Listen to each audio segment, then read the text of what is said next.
औज़ुबिल्लाहि मिनश्शैतानिर्रजीम बिस्मिल्लाहिर्रहमानिर्रहीम। अल्लाह के पाक नाम से शुरू करते हैं जो बड़ा मेहरबान और निहायत रहम करने वाला है। यूनिक ग्रुप ऑफ इंस्टीट्यूशन की तरफ से ये ऑनलाइन लेक्चर्स अज़ीज़ तलबा व तालिबात आपकी तालीम और तरबियत के लिए आप तक प्रोवाइड किए जा रहे हैं। मैं हूँ प्रोफेसर राजा वाजिद अली। आप सब बच्चे मुझसे स्टैटिस्टिक्स यानी कि शुमारियात पढ़ते हैं और हमारी क्लास है फ़र्स्ट ईयर की क्लास में हम फ़र्स्ट 50% सिलेबस कंप्लीट कर चुके थे, जिसमें चैप्टर नंबर 1, 2, 3, 4 और 5 थे। फिर second 50% Caravan publisher introduction to statistics से चैप्टर नंबर 6 भी हमने किया, फिर चैप्टर नंबर 7 कंप्लीट किया, फिर चैप्टर 8 कंप्लीट किया और इस सिलेबस का या इस बुक का लास्ट चैप्टर नंबर 9 हम कर रहे थे और ये 9.7 तक हम कर चुके थे और शायद 9.8 का ए पार्ट भी हमने कर लिया था लास्ट लेक्चर में। आज हम 9.8 के बी पार्ट या सी पार्ट से ऑनवर्ड क्वेश्चन शुरू करेंगे और कोशिश करेंगे कि जल्द अज जल्द हमारा ये सिलेबस कंप्लीट हो जाए इस एक्सरसाइज को कंप्लीट करते हुए। तो हस्बे मामूल हम अपने लेक्चर का आगाज़ इल्म की दुआ से करते हैं और अल्लाह से इल्म मांगते हैं इस अंदाज़ में, अल्लाहुम्मा उर्ज़ुक़नी इल्मन नाफ़िअन वासिअन हमीकन आमीन। इसी के साथ हम आज के लेक्चर का आगाज़ करते हैं और आगाज़ में हमारे पास क्वेश्चन है 9.8 और उसका बी पार्ट। 9.8 का अगर आप बी पार्ट देखते हैं तो इसमें लिखा हुआ है, अ रैट हैज़ 5 चॉइसेस। सबसे पहले नंबर पे हमें पता चला कि सैम्पल साइज़ जो है वो हमारा 5 है। क्वेश्चन नंबर 9.8 और उसका बी पार्ट, n = 5। उसके पास 5 चॉइसेस हैं। A rat has 5 choices of alternative routes in order to reach a food box if it is true that for each choice the odds are 2 to 1। हमारे पास जो odds दिए हुए हैं वो 2 to 1 दिए हुए हैं। जब ये 2 to 1 दे दिए तो अब हम देखेंगे कि अब हमारे पास p की वैल्यू क्या है। तो जो फर्स्ट है वो हम देखते हैं p = 2 फेवरेबल ओवर 2 + 1। ऑड्स में इस तरह करते हैं 2/3 और Q = 1 - p। 1 - 2/3 = 3 - 2/3 = 1/3 Q। अब आपके पास Q मिल गया, यहाँ पे आपके पास P मिल गया और ये आपके पास N मौजूद है। N, P और Q जब भी आपके पास होते हैं तो आप फार्मूला लगा लेते हैं, कौन सा? बाइनोमियल डिस्ट्रीब्यूशन का। Probability of x = small x = 5cx 5n है। बेसिकली पहले फार्मूला लिख लेते हैं ताकि रिवाइज हो जाए। ncx p⁻x q⁻n-x। इस फार्मूले में हम अपने क्वेश्चन में जो डेटा है उसे पुट करते हैं। Probability of x = small x, n है हमारे पास 5cx, p मेरे पास है जी 2/3 की पावर x और q मेरे पास है 1/3 की पावर 5 - x। अब हम क्या करेंगे? अब हमारे पास पहला पार्ट जो पूछा हुआ है वो, what is the probability that the rat will make all of its choices correctly. अगर पांचों की पांचों चॉइसेस करेक्ट हों तो फिर उसकी प्रोबेबिलिटी क्या होगी? तो यहाँ पर हम x की जगह पर 5 पुट कर देंगे। पुट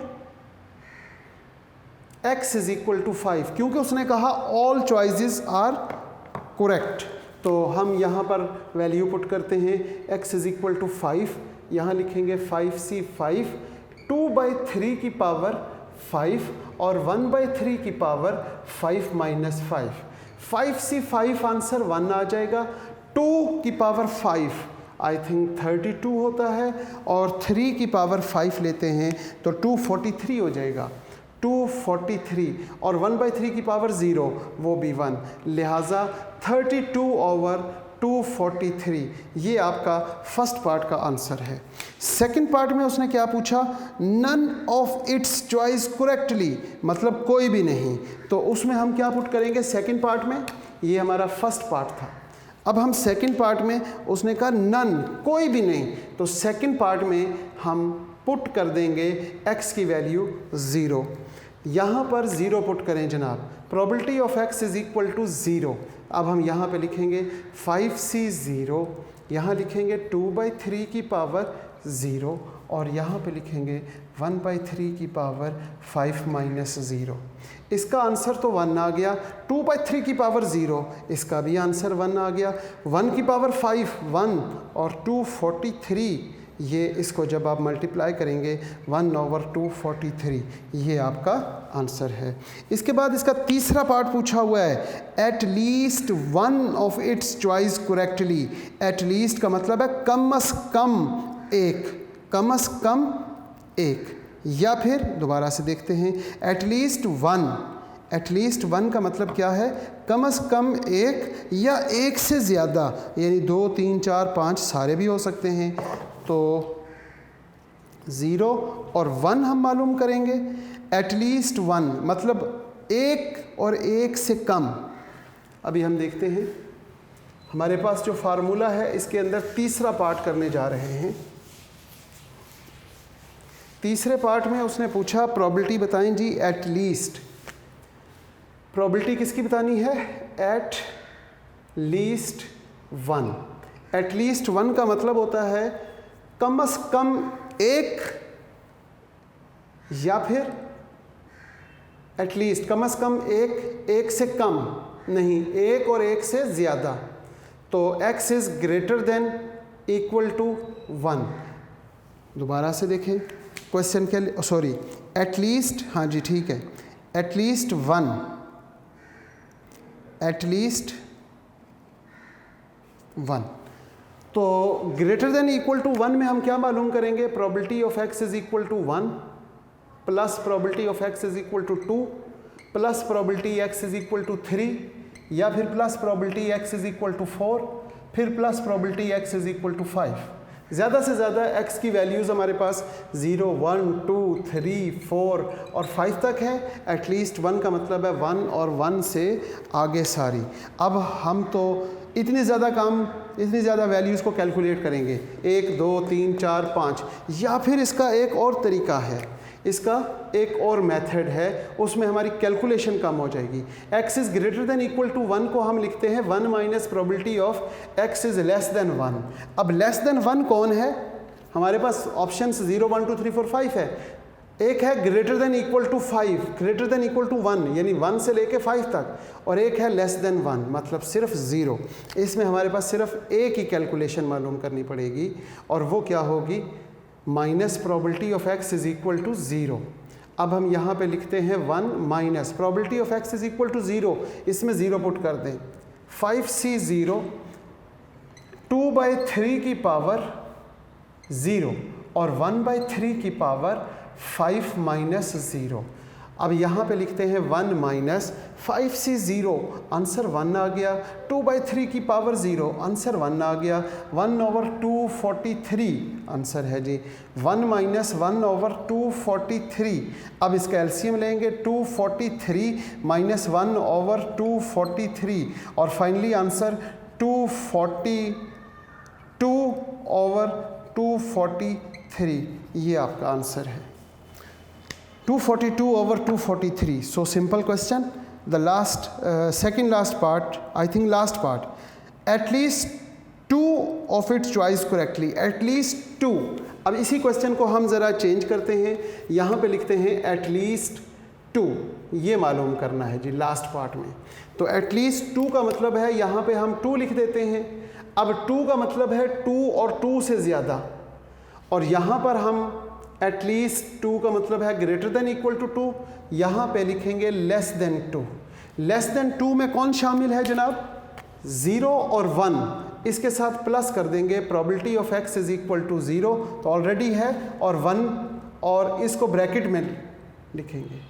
अब ये सारी जो वैल्यूज़ हैं वो ब्रैकेट्स में आ जाएंगी। यहाँ पे भी एक ब्रैकेट लिखें, यहाँ बीच में क्या लिखेंगे? वेरी गुड, 1 पुट कर देंगे, 5c1 2/3 की पावर 1 और 1/3 की पावर हम लिखेंगे क्या?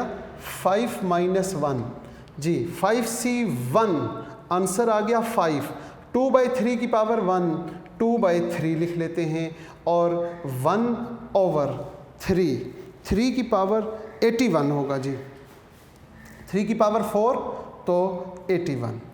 अब हम इनको मल्टीप्लाई करते हैं, प्लस यहाँ ब्रैकेट और यहाँ पे 10/243, और जब 10/243 आ जाएगा तो अब आपने यहाँ पे लिखना है 1 - 11/243 और 243 - 11/243।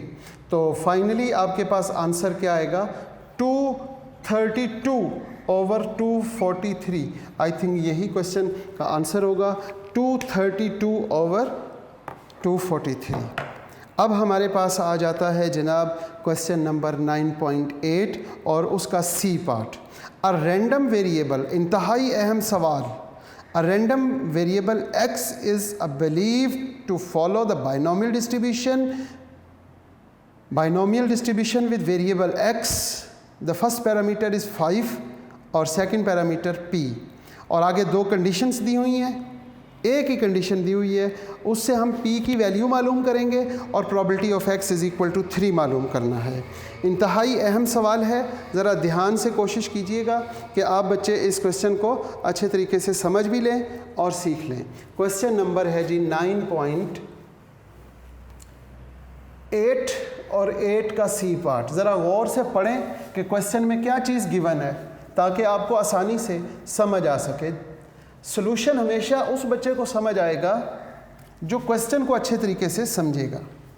क्वेश्चन है जी आपके पास 9.8 और उसका बी पार्ट। उसमें उसने कहा binomial distribution with variable 5 and p। Basically लिखा जाता है binomial distribution with variable n और p। अब आपके पास n की वैल्यू 5 आ गई और p की वैल्यू मालूम नहीं है, तो p की वैल्यू 1 मालूम करें और दूसरे नंबर पे probability of x is equal to 3, ये मालूम करने के लिए पूछ रहा है इस पार्ट में। Probability of x is equal to 3, तो ये तो तब मालूम होगा जब p की वैल्यू आएगी। p की वैल्यू के लिए एक कंडीशन गिवन है, वो कंडीशन क्या है? Probability of x is equal to 0, 243 condition given. Probability of x is equal to 0 is equal to 243/1024। अब हम यहाँ पर इसको सॉल्व करते हैं। फार्मूले में n, हमारे पास जो फार्मूला है वो क्या है? NCX, p की पावर x, q की power n minus x, p of x is equal to small x। ये फार्मूला यूज़ करेंगे क्योंकि बाइनोमियल है। n हमारे पास 5 है तो 5c0, p की पावर 0 और q की power 5 is equal to 243/1024। 5c0 answer 1 आ गया, p की पावर 0 ये भी आंसर 1 आ गया, q की पावर 5, 243/1024। अब हमने क्या करना है कि 1024 को देखना है कि यहाँ पर 5th रूट लें।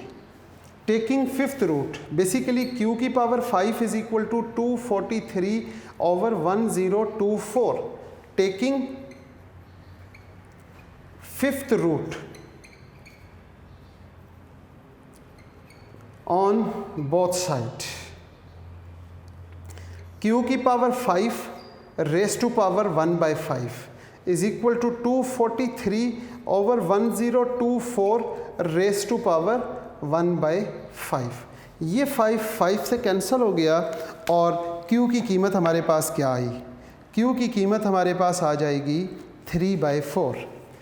Q इज इक्वल टू 3/4 और P is equal to 1 minus Q, P is equal to 1 minus 3/4 और यहाँ पे P की वैल्यू 4 माइनस 3 1/4 आंसर आ गया।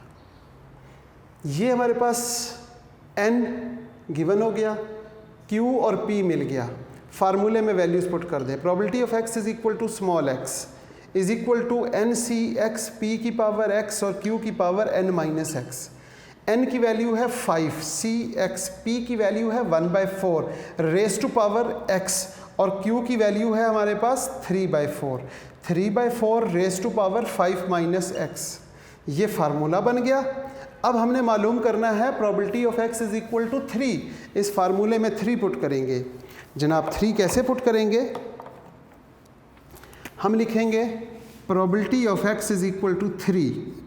यहाँ पे आ जाएगा 5c3 1/4 की पावर 3 और 3/4 की पावर 5 माइनस 3।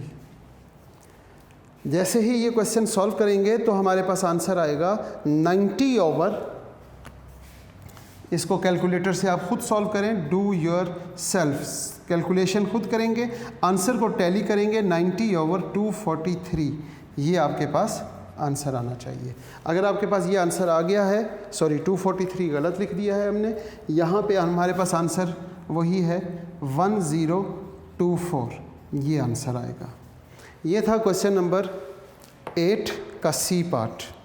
अब हम क्वेश्चन नंबर 9.9 है और उसका ए पार्ट करते हैं। 9.9 और ए पार्ट, इसको ज़रा गौर से पढ़ें। क्या ये बाइनोमियल डिस्ट्रीब्यूशन का क्वेश्चन है या हाइपरज्योमेट्रिक डिस्ट्रीब्यूशन का?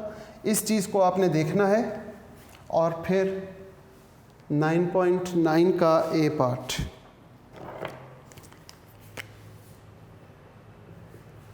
बहुत ही आसान सवाल। A six-faced dice, sorry, a person is known to win 2 games out of 8 on average। 8 games में से वो 2 गेम जीत जाता है। तो P हमारे पास आ गया 2/8। 2/8 का मतलब होता है 1/4 और Q is equal to 1 minus P और 1 माइनस 1/4 और Q इज इक्वल टू 3/4। जैसे ही हमें P मिला तो साथ ही हमने Q भी फाइंड कर लिया।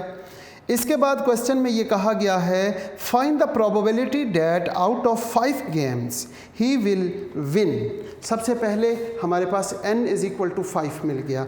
जब n, p और q मिल जाए तो हम फार्मूला लिखेंगे probability of x is equal to small x, NCx p की पावर x और q की power n minus x।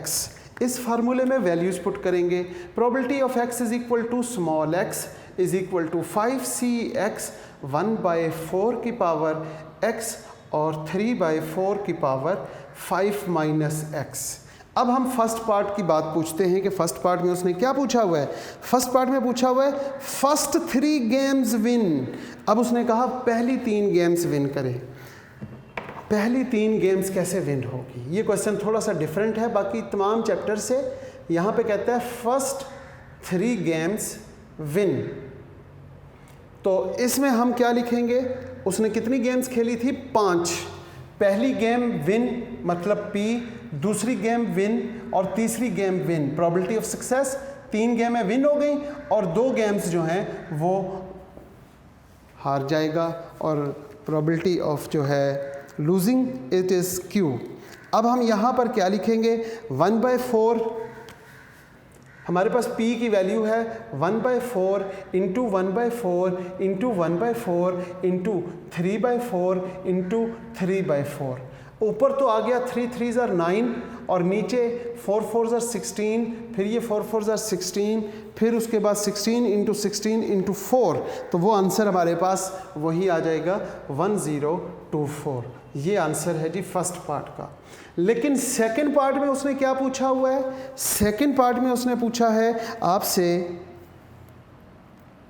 Any 3 games. अब कोई भी 3, पहली 3 या आखिरी 3 या बीच वाली 3 नहीं। जब वो पूछेगा any 3 games probability any 3 games win. तो अब इस फार्मूले में 3 पुट कर देंगे। इस फार्मूले में 3 कैसे पुट करेंगे? 5c3 1/4 की पावर 3 और 3/4 की पावर 5 - 3। अब इस पूरे को जब आप सॉल्व करेंगे तो 5c3 का आंसर फिर 1/3 की पावर 4 और फिर 3/4 की पावर, ये आपने खुद डू योर सेल्फ करना है। और जब इसको सॉल्व करेंगे तो ये 90/1024 ये आपका आंसर आएगा। 90/1024 एनी 3 गेम विन। 90/1024 को जब आप कैंसिल करेंगे तो 45/5 12 रह जाएगा। तो इसको आप लिख सकते हैं 45/5 12।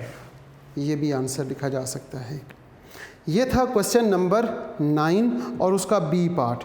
इसी तरह का सवाल है जी क्वेश्चन नंबर 9 और उसका ए पार्ट के साथ बी पार्ट, वो भी सेम क्वेश्चन है, इसी तरह का सवाल है। इसमें हमारे पास सिर्फ P और Q की वैल्यूज़ चेंज हो जाएंगी, बाकी सवाल कुछ इसी तरह का पूछा हुआ है। इसमें देखें जी प्रोबेबिलिटी P की वैल्यू सबसे पहले दी होगी, जैसे इस पार्ट में P की वैल्यू सबसे पहले दी थी तो यहाँ पर भी हमारे पास P की वैल्यू सबसे पहले है। If on the average rainfalls on 12 days in every 30 days, तो आपके पास रेनफॉल होने की प्रोबेबिलिटी क्या है? इसका बी पार्ट प्रोबेबिलिटी है जी 12 डेज में रेनफॉल होती है एवरी 30 डेज। तो जब 12/30 लिखेंगे तो ये आपके पास आंसर आ जाएगा 2/5। 2/5 6 से कैंसिल किया, 6 2s are 6 5s are। Q आप मालूम कर लेंगे बड़ी आसानी के साथ। क्यू कैसे मालूम करेंगे? 1 - P 1 - 2/5 और फिर लिखेंगे 5 - 2/5 और Q = 3/5। ये आपके पास Q की वैल्यू आ गई। अब हम देखते हैं कि हमारे पास N की वैल्यू क्या है।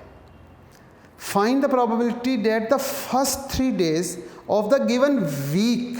जब उसने वीक कहा तो वीक से हमें पता चला कि N = 7 है।